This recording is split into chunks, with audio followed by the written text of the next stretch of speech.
Hello friends, welcome to ixamBee. मैं हूं Arunima, ex bank PO, Indian Overseas Bank and ex manager SIDBI. So आज की video हमारी NHB assistant manager के लिए है। आप सभी को मालूम है कि इसकी डेट्स आ चुकी हैं और 18 अक्टूबर को इसका एग्जाम है। सो इस वीडियो में हम डिस्कस करेंगे कि इन 7 डेज को हम किस तरह से प्लान करें कि to the best of your ability आप अपने स्कोर को इम्प्रूव कर सके जिस दिन आपका फाइनल एग्जाम हो उस दिन। दैट मीन्स 18 अक्टूबर को। एंड इन 7 डेज को आप कम ना समझे। कई बार हमें ऐसा लगता है कि इतनी खास तैयारी तो है नहीं, ये 7 डेज ही बचे हैं तो अभी छोड़ो। वो एटीट्यूड आपको नहीं रखना है। सो सेशन स्टार्ट करने के पहले let us discuss this quote: all progress, change and success is based on a foundation of inconvenience. So अभी आप देखो, सबसे ज्यादा कन्वीनियंट आपके लिए क्या है कि छोड़ो, अभी इतने कम सीट्स हैं, कहाँ होगा, छोड़ देते हैं। लेकिन अगर आप इन 7 डेज में बहुत अच्छी तरह से मेहनत करते हैं तो पहला तो ये होगा कि आपका सिलेक्शन का जो चांस है वो बढ़ जाएगा।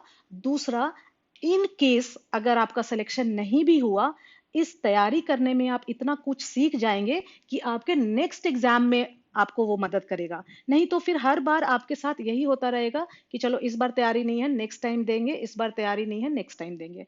सो प्लीज, आपकी तैयारी जिस भी लेवल पे है, अगर आप ये एग्जाम लिखने जा रहे हैं तो आप जरूर जरूर इस 7 डेज में अपना 100% दें, पूरी तरह से मेहनत करें। So let us see what should be our study plan. Let us quickly see the examination pattern and scheme of the examination, क्योंकि उसके बेसिस पे ही क्या स्कीम ऑफ द एग्जामिनेशन है और हमारी अभी एट प्रेजेंट किस लेवल की तैयारी है, उसके बेसिस पे ही आपका आगे का स्टडी प्लान तय होगा। So subjects, number of questions, marks, ये सभी को मालूम है, आप सभी को मालूम है, तो इस पे मैं ज्यादा टाइम वेस्ट नहीं कर रही हूँ। लेकिन आपको ये याद रखना चाहिए कि रीजनिंग के क्वेश्चन 45 क्वेश्चंस के लिए 60 मिनट्स हैं और 60 मार्क्स हैं, मतलब इसका वेटेज ज्यादा है। जनरल अवेयरनेस 1 क्वेश्चन 1 मार्क, लेकिन रीजनिंग का 45 question 60 marks and 35 question of quantitative aptitude 60 marks, मतलब लगभग लगभग आपका 2 मार्क्स से थोड़ा सा ही कम है। सो क्वांट अगर आपका अच्छा है तो आपका यहाँ पे एनएचबी में सक्सेसफुल होने के चांसेस काफी अच्छे हो जाते हैं।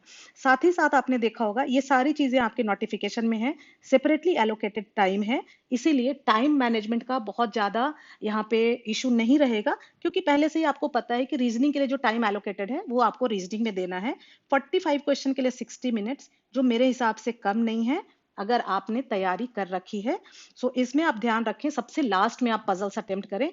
पजल्स छोड़ के सारे क्वेश्चंस अच्छी तरह से आप सॉल्व कर लें और कोशिश करें कि उसमें 100% एक्यूरेसी हो।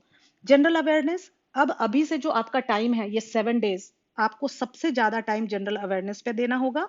English language 25 question 30 marks 35 minutes, मेरे ख्याल से 25 क्वेश्चन के लिए 35 मिनट्स अगेन अच्छा खासा टाइम है। क्वांट में आपको 35 क्वेश्चंस हैं, 45 मिनट्स हैं एंड 60 मार्क्स हैं। तो ये आपके दो सब्जेक्ट जो मुझे लगता है बहुत क्रूशियल होगा, एक तो जनरल अवेयरनेस और एक मैथमेटिक्स आपके फाइनल सिलेक्शन के लिए। और अगर आपको लगता है कि मैथमेटिक्स में आप बहुत वीक हैं तो मैथमेटिक्स में आप इतना ही करें, क्वांट में आप इतना ही करें कि बस आप कट ऑफ क्लियर कर लें और फिर अपना फोकस जनरल अवेयरनेस और रीजनिंग पे लगाएं। ठीक है। अब ये तो सारा नोटिफिकेशन में था, ये मैंने एक और कॉलम ऐड किया है, आप यहाँ पे देख सकते हो, जिसमें मैंने मिनिमम सेक्शनल टारगेट स्कोर लिखा है। मतलब आपका जो सबसे पहला एम होना चाहिए कि क्या आज अगर आप अभी मॉक टेस्ट लिखते हो तो रीजनिंग में आपके 30 मार्क्स आते हैं, जनरल अवेयरनेस में 20 मार्क्स आते हैं, इंग्लिश लैंग्वेज में 20 मार्क्स आते हैं, क्वांट में आपके 25 मार्क्स आते हैं और डिस्क्रिप्टिव इंग्लिश में, लेटर राइटिंग में 6 और ऐसे राइटिंग में आपके 9 आते हैं। अगर ये इतने मिनिमम आपके आ रहे हैं तब अब आगे का जो स्टडी प्लान है वो आपके लिए यूजफुल है, आपके लिए एप्लीकेबल है।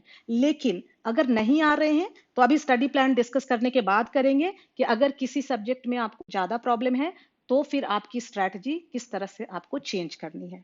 ठीक है। बहुत ही सिंपल सा स्टडी प्लान है। आप ये ध्यान रखें कि अगर आप सीरियस एस्पिरेंट है तो कम से कम 10 से 12 घंटे आपको हर दिन देने पड़ेंगे ये 7 डेज। सबसे पहला मॉक टेस्ट, एक मॉक टेस्ट आपको हर दिन लिखना बहुत ही जरूरी है आप ये समझ लें मस्ट है, कल से आप हर दिन एक मॉक टेस्ट जरूर लिखें। सो 3 आवर्स उसमें लग जाएंगे आपके मॉक टेस्ट लिखने में, और उस मॉक टेस्ट की आप एनालिसिस करें जिसमें कि 2 आवर्स लग जाएंगे आपको। मॉक टेस्ट बिल्कुल एग्जामिनेशन की कंडीशन में आप लिखेंगे। और दूसरी बात, जैसे आपको एडमिट कार्ड आपका आ जाता है और आपको मालूम चल जाता है आपका एग्जाम कितने बजे से कितने बजे तक है, उस दिन से आप उसी टाइम में बैठ करके ये मॉक टेस्ट को लिखा करें। तो क्या होगा कि ये 5-6 दिनों में आपकी माइंड कंडीशन हो जाएगी कि दिन के उन घंटों में आपको मॉक टेस्ट लिखने की एक आदत पड़ जाती है। ये ऐसे सोचने में छोटी सी बात लगती है, but these things really matter. So please आप ये करें जब आपको पता चल जाए कि आपका किस टाइम में एग्जाम होने वाला है। 3 घंटे का मॉक टेस्ट और 2 घंटे की एनालिसिस। ये एनालिसिस बहुत ज्यादा इंपॉर्टेंट है क्योंकि आप 5 घंटे इस मॉक टेस्ट में दे रहे हैं। सो इस 5 आवर्स से आपको निकाल के लाना है कहाँ कहाँ से आप इंप्रूव कर सकते हैं। सो जो आपने मॉक टेस्ट लिखा है, सबसे पहले तो जनरल अवेयरनेस में जितने भी आपके गलत हुए हैं क्वेश्चन, उन सारे क्वेश्चन को आप देखें और उसका एक्सप्लेनेशन पढ़ें, क्योंकि इसका मतलब है कि उस पर्टिकुलर टॉपिक के बारे में आपकी नॉलेज पक्की नहीं है। सो जैसे ही आप उसका आंसर देखेंगे, सिर्फ उस क्वेश्चन का आंसर ना देखें, उसका एक्सप्लेनेशन भी देखें, क्योंकि उसके एक्सप्लेनेशन में आपके 4-5 और क्वेश्चंस की तैयारी हो जाएगी। सो अगर आप डिलीजेंटली मॉक टेस्ट हर दिन देते हैं तो काफी सारा आपका जनरल अवेयरनेस कवर हो जाएगा। ठीक है, तो सबसे पहला था जनरल अवेयरनेस में जितने क्वेश्चंस के आंसर आपके गलत हुए हैं, उन सारे का आंसर और एक्सप्लेनेशन आप ध्यान से देखें और नोट करें। अगर छोटी छोटी नोटिंग्स भी बना लें, जिसको कि आप जैसे कल एग्जाम है तो आज आप एक बार रिवाइज कर लेंगे जनरल अवेयरनेस। इसके बाद बाकी जो सब्जेक्ट्स हैं, रीजनिंग, इंग्लिश और क्वांटिटेटिव एप्टीट्यूड, इसमें आप देखें। सो एक्चुअली ये सारे क्वेश्चंस मॉक टेस्ट के आपके 3 कैटेगरी में जाएंगे, करेक्ट हुए, रॉन्ग हुए और नॉट अटेम्प्टेड, है ना। या तो आपके करेक्ट हुए या रॉन्ग हुए या आपने अटेम्प्ट नहीं किए। तो सबसे पहले आप फोकस इन रॉन्ग वाले पे करो, क्योंकि ये जो रॉन्ग हुए हैं उसमें थोड़ी सी मेहनत करके शायद वो इस राइट वाली कैटेगरी में आ जाएंगे। तो इन सारे क्वेश्चंस जिसके आंसर आपके गलत हुए हैं उनको आप बहुत ध्यान से देखें और देखें कि आपने कहाँ गलती की है और उन गलतियों को आप इंप्रूव करते जाएं। ठीक है, उसके बाद आ जाए, ये तीनों सब्जेक्ट की हमने बात कर ली। 5 आवर्स में आपका ये कवर हो जाएगा। Descriptive English. डिस्क्रिप्टिव इंग्लिश में अगर आपको लगता है कि आपकी डिस्क्रिप्टिव इंग्लिश ऐसी है कि आप लेटर राइटिंग और एसे राइटिंग में क्वालिफाई कर जाएंगे, क्योंकि क्वालिफाइंग है और यहाँ पे 15 मार्क्स का लेटर राइटिंग है और 10 मार्क्स का एसे है। लास्ट टाइम जो था यहाँ पे 8 मार्क्स था क्वालिफाइंग लेटर राइटिंग में और 5 मार्क्स था क्वालिफाइंग एसे राइटिंग में। सो आई वुड सजेस्ट कम से कम 6 एंड 9 आप जरूर, यहाँ उल्टा लिख दिया मैंने, सॉरी। लेटर राइटिंग में आपका 9 होना चाहिए टारगेट और एसे राइटिंग में 6 होना चाहिए। सो 9 एंड 6 के लायक आपको खुद ही पता होगा कि आपकी राइटिंग स्किल्स कैसी है। अगर आपको लगता है आप डिस्क्रिप्टिव इंग्लिश में अच्छे नहीं हैं, तो आज से आप हर दिन 1 आवर इसको देना शुरू करें। अभी आने वाले दिनों में जीके की तैयारी किस तरह से करें, जनरल अवेयरनेस में आप कैसे मैक्सिमम स्कोर कर सकते हैं इन 7 डेज में पढ़ाई करके, और डिस्क्रिप्टिव इंग्लिश में अगर आपकी डिस्क्रिप्टिव इंग्लिश अच्छी है तब तो आपको कुछ करने की आवश्यकता नहीं है, आप जाएं और वहां पे एग्जाम लिख दें। लेकिन आपको लगता है आपकी वीक है तो हर दिन 1 आवर इस पर दें। उसमें आपको क्या करना है ये भी 1-2 दिनों में हम आपके लिए वीडियो लेके आएंगे। अब 1 आवर आप दें। आपका जो वीक सब्जेक्ट है, जब आपने ये मॉक टेस्ट लिखा होगा तो आपको समझ में आया होगा कि अब आपका इन चारों सब्जेक्ट में वीक सब्जेक्ट कौन सा है, जिसमें कि आपको लगता है कि क्या पता सेक्शनल कट ऑफ भी क्लियर ना हो पाए, तो उस पे आप 1 आवर एक्स्ट्रा दें। 3 आवर्स कम से कम आप जनरल अवेयरनेस और कंप्यूटर नॉलेज को दें।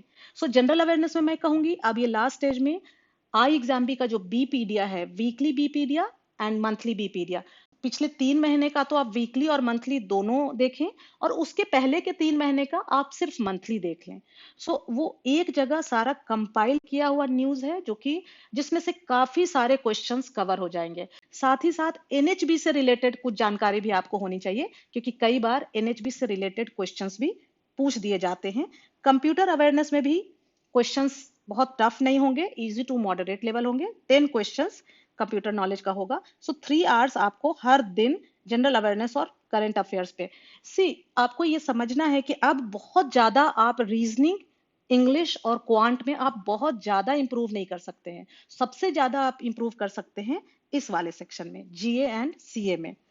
अब रात को सोने के पहले आपको 1 आवर रिवीजन के लिए देना है। ये बहुत बहुत जरूरी है और ये आपको बहुत फायदा पहुंचाएगा। सो इसमें सिंपल एक नोटबुक लेके बैठ जाना है और आज पूरे दिन आपने मॉक टेस्ट में सब्जेक्ट वाइज, इस सब्जेक्ट में क्या नया सीखा, इस सब्जेक्ट में आपने क्या नया सीखा, आपने क्या गलती की जो, सो एक तरह से ओवरऑल पूरे दिन में आपने क्या नया सीखा, क्या ऐसी मिस्टेक की जो आपको नहीं करनी चाहिए थी, कहाँ पे आपने टाइम वेस्ट किया जो आपको नहीं करना चाहिए था। ये सारे चीज इस 1 घंटे में आप अपने आप से बातें करेंगे और लिखेंगे।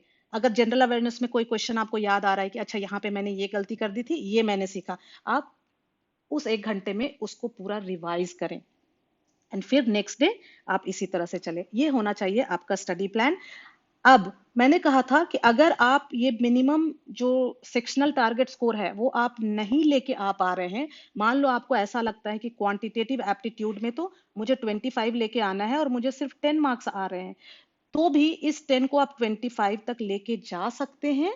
लेकिन यहाँ पे 2 आवर्स आपको और देना पड़ेगा एक्स्ट्रा, जिसमें कि आप सिर्फ और सिर्फ क्वांटिटेटिव एप्टीट्यूड की तैयारी करेंगे। डेटा इंटरप्रिटेशन के क्वेश्चंस आप बहुत जल्दी सीख सकते हैं। डेटा इंटरप्रिटेशन के ही ज्यादा क्वेश्चंस आएंगे क्योंकि यहाँ बोल रहा है with special emphasis on data analysis and interpretation. So अगर आपकी मैथ्स बहुत वीक है तो आप data interpretation, series, quadratic equation, इन इस तरह के चैप्टर्स पे ज्यादा फोकस करें। इसी तरह से अगर आपको लगता है कि रीजनिंग में आप 30 नहीं लेके आ पा रहे, सो जो भी आपका वीकेस्ट सब्जेक्ट है, वीकेस्ट इन द सेंस कि इतना वीक है कि आपको सेक्शनल कट ऑफ नहीं क्लियर होगा, उसका डर है, तो उसके लिए आप 2 आवर्स अलग से रखें।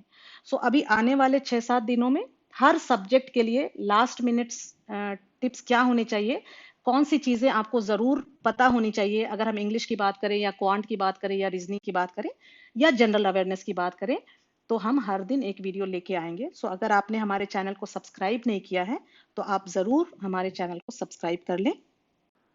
सो मैंने आपके स्टडी प्लान में बात की मॉक टेस्ट की, आपको हर दिन मॉक टेस्ट लिखना है और एनालाइज करना है। साथ ही मैंने बात की बीपीडिया की, और ये दोनों आई एग्जाम भी वेबसाइट पे आपको फ्री अवेलेबल हैं। सो एनएचबी के मॉक टेस्ट आप आई एग्जाम भी वेबसाइट पे लिख सकते हैं। साथ ही साथ हमारे वेबसाइट पे आपको वीकली एंड मंथली बीपीडिया मिल जाएगा, जिससे कि आपको जनरल अवेयरनेस की तैयारी करने में काफी मदद मिलेगी।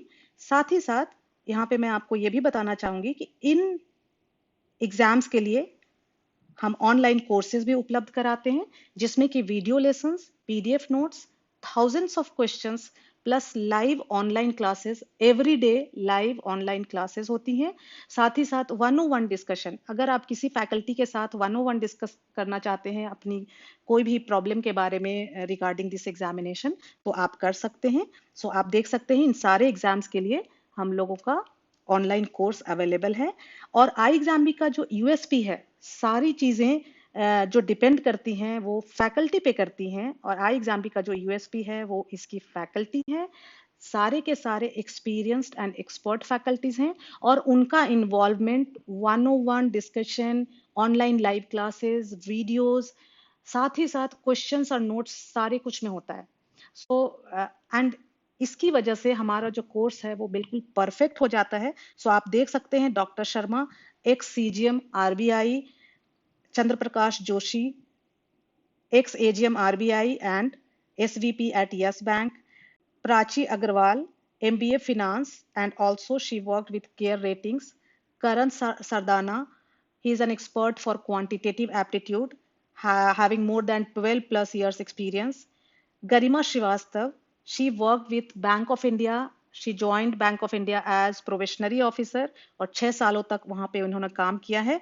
और अरुणिमा, मैं ही हूँ, और मैंने अपना career bank PO, as bank PO Indian Overseas Bank शुरू किया था और उसके बाद मैं सिडबी में थी।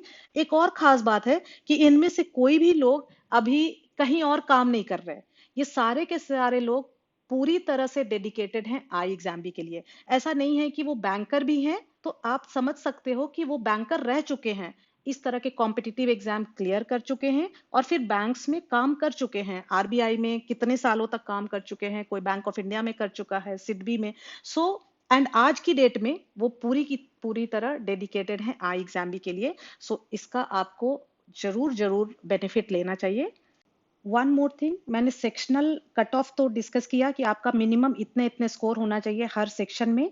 आपका एग्रीगेट कट ऑफ क्या होना चाहिए, एग्रीगेट टारगेट स्कोर क्या होना चाहिए। तो आप जितना लेके आ सकें, 200 जो ऑब्जेक्टिव टाइप क्वेश्चंस हैं उसमें जितना भी आप लेके आ सकें उतना कम है, क्योंकि वैकेंसीज बहुत कम है एनएचपी में। और जो डिस्क्रिप्टिव है उसके मार्क्स आपके ऐड नहीं होंगे, तो उसमें आपको सिर्फ क्वालिफाई करना है। तो ध्यान रखें, ऑब्जेक्टिव में सिर्फ क्वालिफाई करना काफी नहीं होगा, सेक्शनल कट ऑफ भी क्लियर करना है और एग्रीगेट ज्यादा से ज्यादा मार्क्स आपको लेके आने हैं। डिस्क्रिप्टिव सिर्फ क्वालिफाइंग है, तो आप बस इतना कर लें कि आप क्वालिफाई कर जाएं, काफी होगा।